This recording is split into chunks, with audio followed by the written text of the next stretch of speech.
Yeah. Okay, so we are here with Jessica Bernards and Wendy Fresh, and we're gonna just ask them all about flipping a STEM classroom and specifically how they do it. And let's hear from them. And hopefully we'll have more people join. As you have a question, just put it in the comment box. But I'm going to start with some that I know that people have or typically have and want to see what they have to say. So first off, what does it even mean to flip a class or flip a section of a class?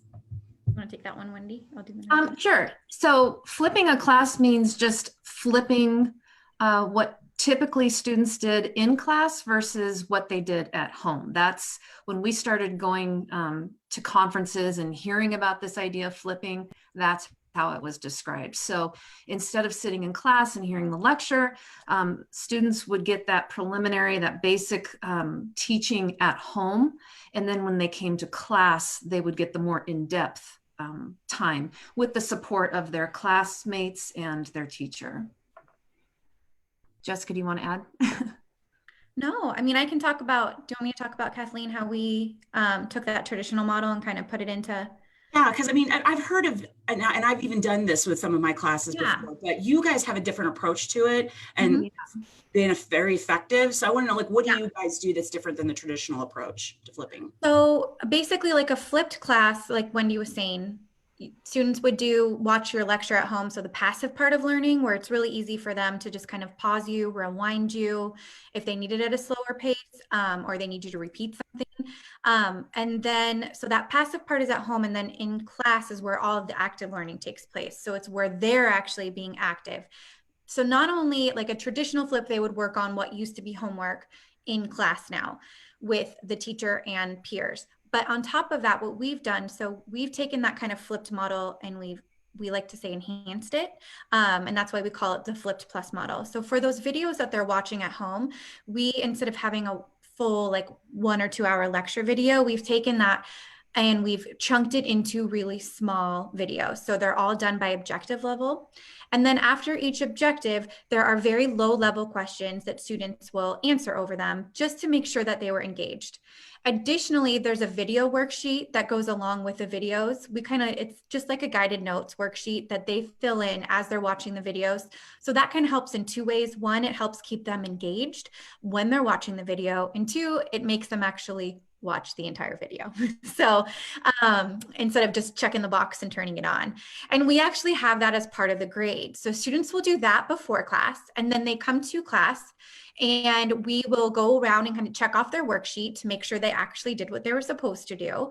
And then what we do is, so our classes are twice a week for 2.5 hours. So we do 5 hours a week in person. Or remote. And if you're one of those instructors that maybe you meet 4 times a week, you can still easily do it the way we're doing it. You'll just split it up a little bit. But so what we do is for that first hour, we'll do some type of fun, interactive activity that students do in teams to work through the concepts. So we'll do like a Desmos activity builder. We have math mazes that we have all around the rooms that they need to go through. We have Kahoots. And so it motivates them to have their work done before they come to class and have done that learning assignment. But it also really builds this inclusive community because they work in pairs. They don't want to show it. It kind of has that peer pressure element where you don't want to show up to class and you're that one partner who didn't do what you were supposed to do. So they work in pairs and they see that, hey, I'm struggling on this. Oh, but I understand this. Here, let me help you with this. And oh, I'm struggling on this, but I get it. So it really helps them see that there's value in working together and that everyone can bring something to the community. Yeah. Also in those activities, we try to have flesh out the common misconceptions. So for example, with rational function, students usually always cancel things out that shouldn't be canceled out. And so we'll intentionally put some of those questions in that gamification activity that we're doing. So that way it's not as scary when they get it wrong. It's like, oh, well, I got it wrong and my teammate did too. So let's work together instead of just, okay, let's just move on. Okay, let's figure out where we missed this. And Wendy or I, or whoever is the teacher, is able to really get in and work with the students at that point on that misconception and get those all fleshed out before they work on individually the homework.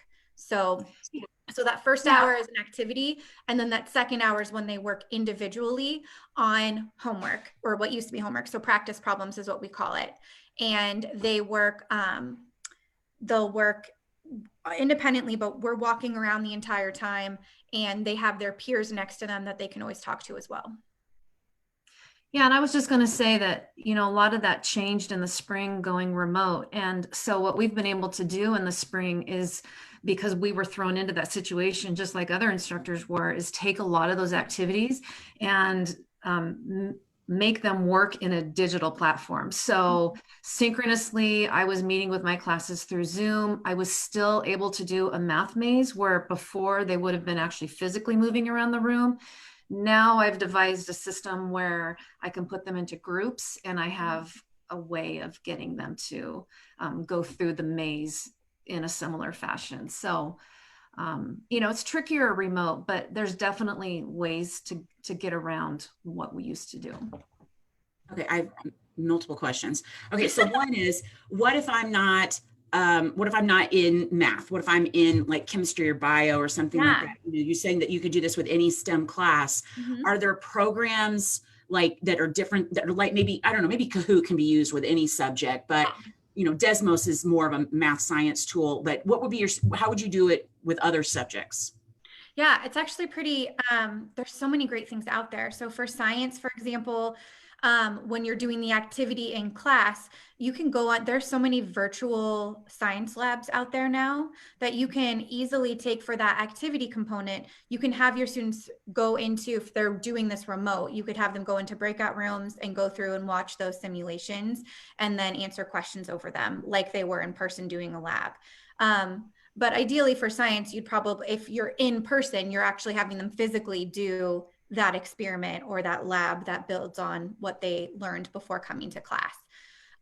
For computer science, I mean, there's Kahoot works great for that as well. And there's actually we found with looking through Desmos Activity Builder, there's actually a lot of different topics and subjects that are in there. There's some great card sorting activities you can do. There's a bunch of different really cool things. PhET is another great one, PhET. Yeah, and I was going to say Desmos just did a slight, I don't want to say overhaul, but they have changed the way their platform looks, and they've added a tab with even things like check-ins, like just a check-in, how's your class doing? And I'm sure it's in response to things that are going on in the world, but you could put a slide at the beginning of your activity builder, how are you feeling about the material? And students can do a little slider, and you as the instructor can see your whole class's response, and then also see them individually, and then have something like that, a check-in at the end. That could really be used with almost any subject. Yeah. Well, okay, so I'm excited. I'm looking forward to next week. Well, it's not next week. Sign up opens next week. The class is actually the following week, because I'm interested in learning this as well. Because even though I flipped, it's not fabulous the way I've done it. So I want to learn how to do it. It's a lot more active, and I'm, more effective, like what you guys are doing. Is this like, do you think that I'm going to be overwhelmed as I'm working through these things, or, with this whole program, what are you going to do to help it not? Because I'm just listening to you, I'm like, oh, I'm excited, but do I have to learn this? How do I make all that happen? Right. So when we first started going to conferences over this, we did it for like 5 years before we finally were like, okay, let's just try it, because it's so overwhelming and you're scared. Like, what if my students don't do that before the class assignment? What's going to happen? Because it could blow up if you don't have enough students doing it. So that's when we did so much research-based stuff. So we've kind of got it figured out for you, whether you're science, technology, engineering, math, computer science. We will have we've created that formula. So you're going to go through, you'll know what to do if a student hasn't done their work beforehand, but you'll also know what things to put into place that'll get them to do it. We've been doing this for 3 years now, I believe. And I think usually every term I have that first week, 1 or 2 students that don't do what they're supposed to do. But then because of the way that we've got our class time structured, that'll never happen again, because they'll realize, oh man, instead of being able to work on the hard problems while my teacher was there to help me and my peers, now I'm having to do this on my own. And so I'm still having to do all the same amount of work, as if I would have done it when I was supposed to, but now it's even harder. So, so we have that formula already put into and built in that we will hand over to you. We're going to, the other thing that's really overwhelming is videos, and how do I have time to create all these lecture videos for my class? And so we will teach you how to create them easily with things that you already have at home right now. But we're going to also show you really great resources for all of those fields, those STEM fields, where you can pull really great lecture videos from. So you don't have to feel overwhelmed the first time you're flipping with creating that. On top of that, the activities is the other thing that's really overwhelming. Like, oh my gosh, I'm going to have to create all of these things every week. So we're going to actually give you a process of how to do it. We're going to give you a guideline for a worksheet that goes along with them. And then we're going to give you a ton of resources for where you can pull already existing activities to bring into your classroom, or to tweak to bring into your classroom. You should never have to create everything from scratch. That's too much. You can tweak that, throughout the years as you go through.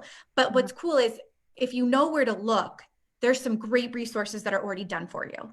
So absolutely. Yeah. It's not as overwhelming. Like what we did when we first did this is I planned out the first 2 weeks of the term, and that was it. And then as the term went on, so like the Friday of the first week, I would plan out the third week. Friday of the second week, I would plan out the fourth week. So I was always a week ahead, but I wasn't overwhelmed with, I have to have all this done before the term starts. Right. And, it was really nice, Jessica and I working together. So if you have somebody that you could do this with, excuse me, that really is a nice support. Like I would do 1 week, she would do the next week, or I would do something and she would tweak it. So that's a really nice thing. The other thing I was going to say is, for me, when flipping really became like, not I want to do this, but I need to do this. I had been teaching a math literacy course for several years, and that course really lends itself to very active, hands-on learning.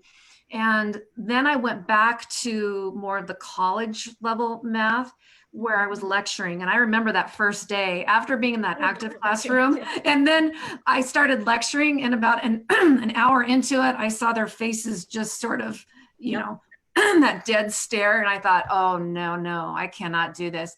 And so I literally, the next class said, okay, we're changing it up. And what I did was I just tried to do as much as I could. I figured even one flipped class was better than no flipped class. So what I would tell people is start small. It doesn't have to be the whole course. And what we really want to walk people through is, how about we just look at one lesson, one day's lesson. Could you flip that one lesson? If you can do that one day, then when you have time, you can take care of the rest. Yeah, to kind of add on with what Wendy said, like finding someone that you can work with. So with the program that we'll be doing through Almi Education, there is going to be a discussion board, like an area where you guys can talk to each other and find those people that you can collaborate with, so you're not alone if you don't have someone in your department that you can meet up with. But on top of that, I totally lost my train of thought, but so the other thing that's great about the flipping is it is overwhelming to take that first step, and we will hold your hand through that. You will leave this course with a completed section ready to go for your class, with us being able to help guide you throughout the whole process. And again, like Wendy said, once you've got one, it's all pretty much the same. It's not that hard. It's figuring out that first one. That's the hard part. But the biggest thing for why I really want to push people to try this at least is that a couple of things. One, it really creates equity and inclusion within your classroom, because it levels that playing field where some students maybe it takes a little longer for things to process in their brains, or maybe you have ESOL students where English isn't their first language.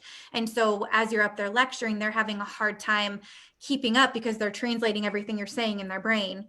And so what's great about this is that it really allows students to learn at their own pace. They can pause you, they can rewind you, do you 1.5 speed if they already know it.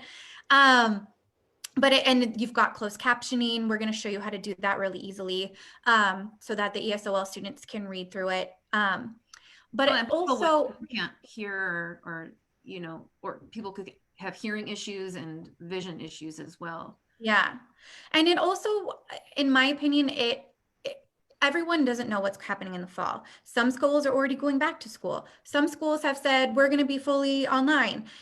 Those that are going back and have said that already, we know most likely they're going to have to go remote at some point because there's going to be an outbreak, most likely. Let's pray there isn't, but it could happen.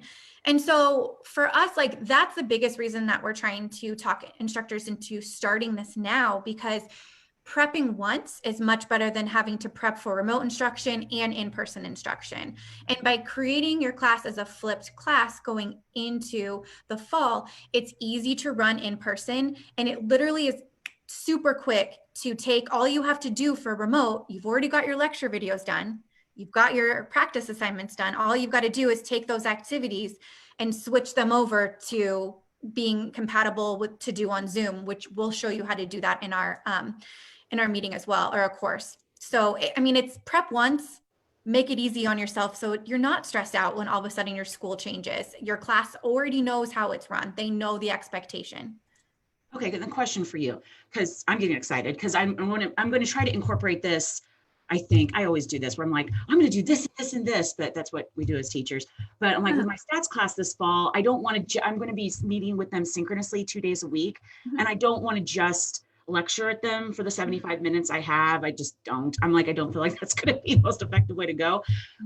So here's what I want to know. Like, let's imagine I'm not teaching 4 classes this fall, but a lot of teachers are, or more. Is it realistic for them to think that they can flip all 4 of their classes? Would it not, maybe not be every single day, but is it something they could do each week? Like, how realistic is how much of this do they think they could actually do this fall? So, I mean, my best advice, sorry, Wendy, do you want to talk?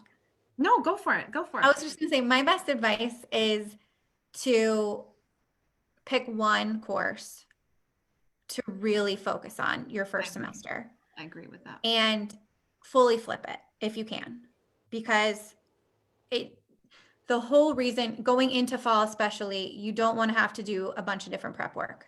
So pick one class that'll be easy to switch to remote when you have to, or just to run fully remote. Get that one dialed in. Then the next term, pick another course, get that dialed in. And then eventually you're going to have all of them done. Yeah, I agree. I totally agree with that.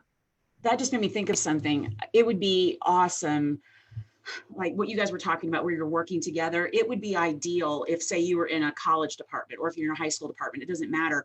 Like, if you could do this with a friend, like maybe they're going to do intermediate algebra and you're going to do college algebra, or someone's going to do one version, one bio class, and someone else is going to do a different one. Because we do need something that's going to be flexible this fall.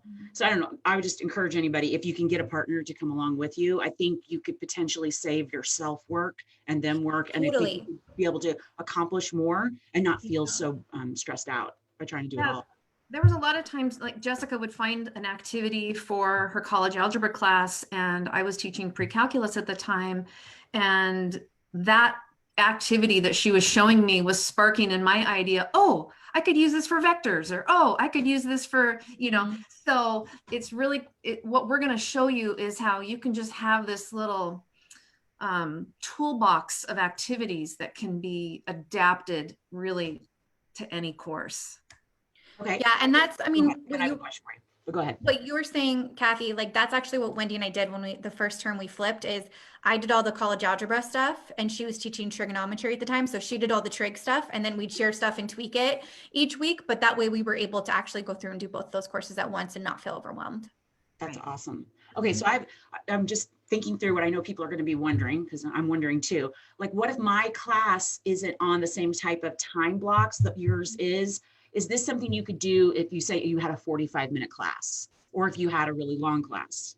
Yeah, you can easily do that. So, I mean, let's say if you have a 5-credit class, you're supposed to be meeting 5 hours a week if you're in person, right? And so whether that's 2 2-hour blocks, 2.5-hour blocks, or 5 1-hour blocks. So what you would do is you would just, let's say you had, so we have 2 2.5-hour blocks. So that first hour is when we do the activity, second hour is when they work on the in-class assignment, the practice assignment. So if you were like 1 hour every day, you could just take those blocks. So that first block that you met on a Monday would be the activity. Tuesday would be working on the practice assignment. you could do it that way. I also teach this class as a hybrid class. So instead of meeting 5 hours a week, we meet only 2 hours a week. So, so it is expected that they're going to have more of the in-class stuff is going to have to be done at home. But the way that I run that class, and I actually have a hybrid that I'm running in the fall that's actually only meeting for an hour and a half a week. So my plan for that is to do all the lecture videos beforehand. So that before class assignment that has those lecture videos and the low level questions.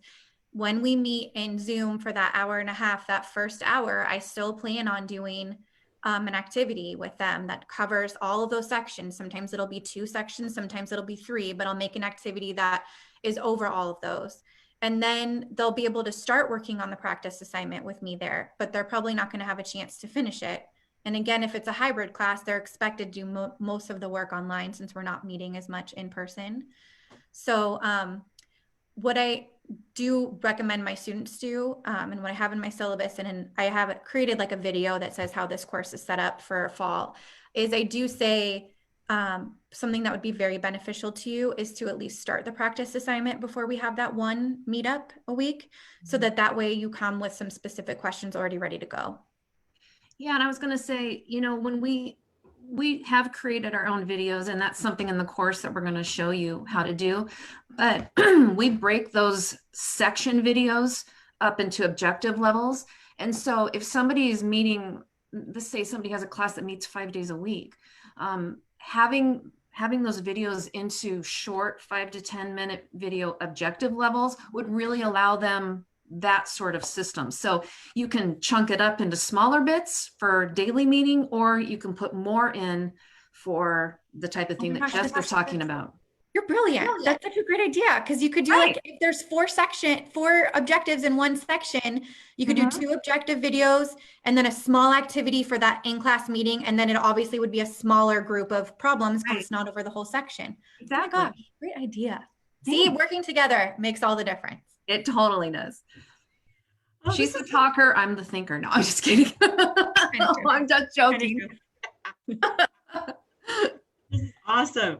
Okay, so the 3 of us, we could probably talk forever, but unless I see any, I'm not seeing any questions in the comment box. So if people are wondering what's the it that we're talking about, so we're talking about their program that's called Flipping STEM. I'm super excited about it, and registration opens on July 20th. And I will try to put a link somewhere near this video, so it's the recording so people can see it. I'll put it in the comments, I think. But the class starts the 27th and it goes to the 31st. And Jess and Wendy are going to teach you a bunch of stuff on the 27th, help you out all during the week. And then on the 31st, they're going to work with you again, that's the part I like. Just the idea that I'm going to have a chance to go do it a little bit by myself and come back and like, okay, I had trouble with this, help me. Yeah, and I'm still gonna have access to you because that's what we do. Yeah, so we plan on, we're here for you guys. Like the whole thing is if we will help you every step along the way so that it's smooth, it's as easy as it can be for you, and not as time consuming as it was for us with doing it at the beginning and figuring out what works and what doesn't work. And we have results. I mean, the thing is we've seen over a 3-year period, we've been looking at our results and compared to before we started flipping, and the results they speak for themselves. But the increase in pass rates, the decrease in the number of withdrawals. So we're keeping more students in the class. And then we use the same final every term. So before flipping and then with flipping, and we don't pass it back so they don't have access to it. And every term, those grades, when I compare it to before I started flipping, have increased by at least 10 to 14%. Yeah, because so more students are passing and they're passing with better grades. Yeah, you don't realize what students are getting hung up on until you have the time to actually talk to them. And that's what flipping provides. Yeah. It shocked me. It shocked me the first time. I'm like, that's the part you didn't understand. Right. When I'm like, it's up there and, it's just me going about my business. You might have in your mind what you think that they're struggling with. Before I was going to say something, and some of them haven't even processed it yet. And they won't until they actually go and really try it themselves. So, well, like Jessica was talking about, the non-English language learners, I find that it also, like, there's a lot of students who really do understand it at a very fast rate. And during a normal lecture, they're sitting there just bored because they're like, okay, I got that. Let's move on. Flipping really meets students where they're at. So for the student who really gets it, they can watch those videos maybe a little bit faster. And then I get emails all the time, like deeper emails, you know, like, well, what did this mean? And how could I apply this to that? So it's meeting both students, the students that struggle and need it to go slower, they can rewind the video. The students that don't need that so much, they can speed you up and ask deeper questions. That's cool. I am excited about learning this. I'm not just saying that. I seriously am. Oh, for stats, this is going to be perfect for stats because there's so gosh. many great hands-on activities out there for that. Oh, and that's the thing. I have more activities than I will ever be able to use in my stats class. I mean, I have so many, but then I'm always trying to get through, you know, cover the material. And it's like, how do I do justice to it? So it's like, oh, well, let's have them do some things on their own. And then we can spend time doing stuff. That's what we'll do with them each week. We'll try to do an activity each, because I have literally like one, like almost every. You can totally. And the other thing that's cool is if any of your activities that you have, so sometimes, for example, in college algebra, graph transformations, you don't want to just lecture and tell them, okay, so when you've got X minus H, it's going to shift it this way. You want them to actually own that and understand it. And so you want them to play around with it first before they watch the lecture. So what's cool is we're going to show you guys how to take things like PhET and what's the M one? Mentimeter and like Desmos Activity Builder. And you can actually build those explorations in to your before class assignment. So the students will have a chance to really explore those concepts at their own pace to understanding them at a conceptual before you actually go through and do the, okay, this is this theorem, this is this. Right. And then having something physical that they have to walk away with that you can check, which, you know, maybe it's a handout, but we'll show you how to not just trust that they're doing the simulation, but that they actually, for them, have something to write down and they have a takeaway and you can verify that takeaway. So. Very cool. This is awesome. I'm always game for learning a new technique. I mean, I've read about it. I've tried different things with it, but it's just not it's not to the level of what you guys do, but it's not that far off from other things I do. I think it's just going to be putting them together in a new way. I totally think that's right. It's fine. We just have tweaked what sort of already existed. A lot of things that already existed, we tweaked it and put it together. And I mean, we continue to tweak it, but we're pretty happy with the results we've been getting. And it's all research-based. Our college is happy too, so. Everything is research-based that we've done. So we don't just pull something out and say, oh, this looks like it'd be good for students or students like this. Like everything that we're doing, we have done a ton of research and we both come with not just math degrees, but education degrees. So we really try to keep that in mind when we're creating things. Very cool. All right, so before we head out of here, I'm going to put it in the chat box. Just let me get this. Here's the address to, if you want to know what this course that we're talking about, flipping STEM. Okay, I think I spelled all that right. Come up, real hope. Okay, so thank you guys. Oh, it did. Yes, it came up right. Okay, so thank you so much for doing this. This was awesome. I learned something, so I'm always happy to do that. All right, thanks everyone. Bye guys. All right, thanks.